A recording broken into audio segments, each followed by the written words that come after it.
You know what it is. That's right. It's time to talk money with your money nerd and financial coach. Now, tighten those purse strings and open those ears. It's the Money Talk with Tiff podcast. Hey everyone. So I was reading one of my financial magazines recently and something caught my eye, and that was home title fraud. First of all, I didn't even know this was a thing, so I did some research on it, and pretty much home title fraud occurs when someone obtains the title of your property, usually by stealing your identity somehow, and then they change the ownership on your property title from your name to theirs. Like, how scary is that? When I read about this, it blew my mind. I was like, people are really moving titles over to their name without your permission. And then so you're, happy-go-lucky paying on your house, and then all of a sudden it's not even yours anymore. That was just crazy to me. So I wanted to do a quick episode just to bring awareness to this because, when I was doing my research, they said it was very rare, but it's one of the fastest growing cybercrime schemes in the country. So I'm just speechless at this point. I'm like, I would really die, not die, but figuratively speaking, I would die if somebody just took my house from up under me without me even knowing it. So, just to bring some awareness to this, and then also to tell you some ways that you can protect yourself from home title fraud. One of the things that you should definitely be doing on a regular, not even just because of this, but because you should, is checking your credit report. Because a lot of times when things like this happen, they are using your home as collateral for loans or, getting home equity lines of credit and then taking that money for themselves. And the only way they can do that is if they are able to tap into your credit.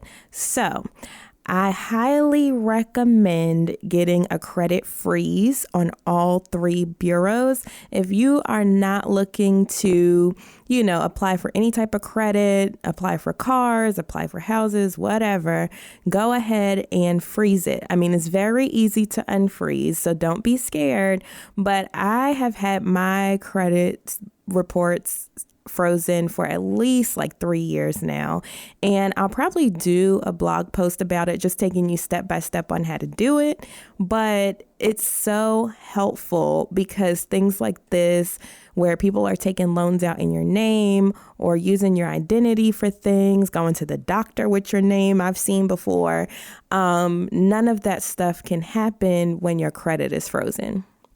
So definitely do that. Another way to protect yourself is to pay attention to your incoming bills. So how many of you get your bills and just toss them? I know there are a lot of hands raised right now, or don't even look at them.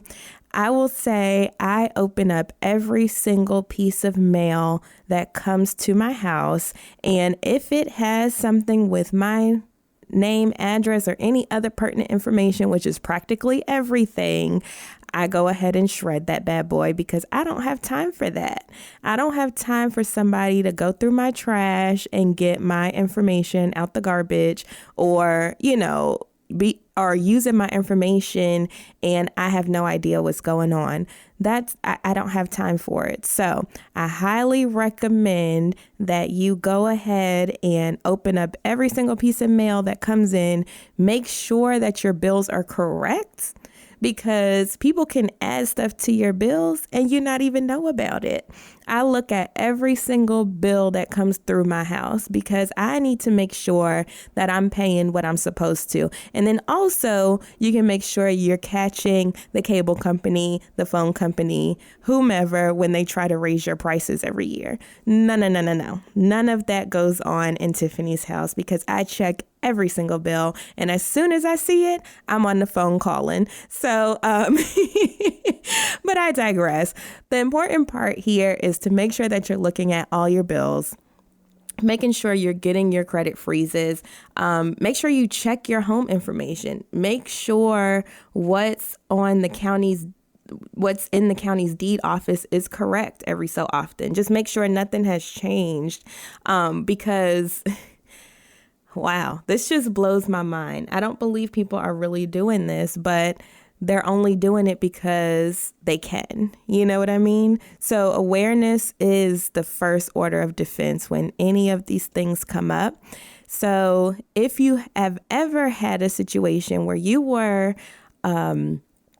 if you were a victim of home title fraud or any title fraud, car title fraud, please let me know, because I have questions. Like, I didn't know that this was so common that they needed to put articles out about it. Like, I didn't know. So this episode is for awareness. Please let me know if this has ever happened to you. I'd love to hear your story, and I will see you all next time.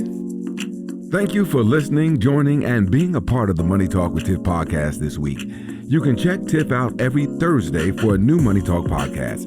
But if you just can't wait until next week, you can listen to previous podcast episodes at moneytalkwitht.com or follow Tiff on all social media platforms at Money Talk with T.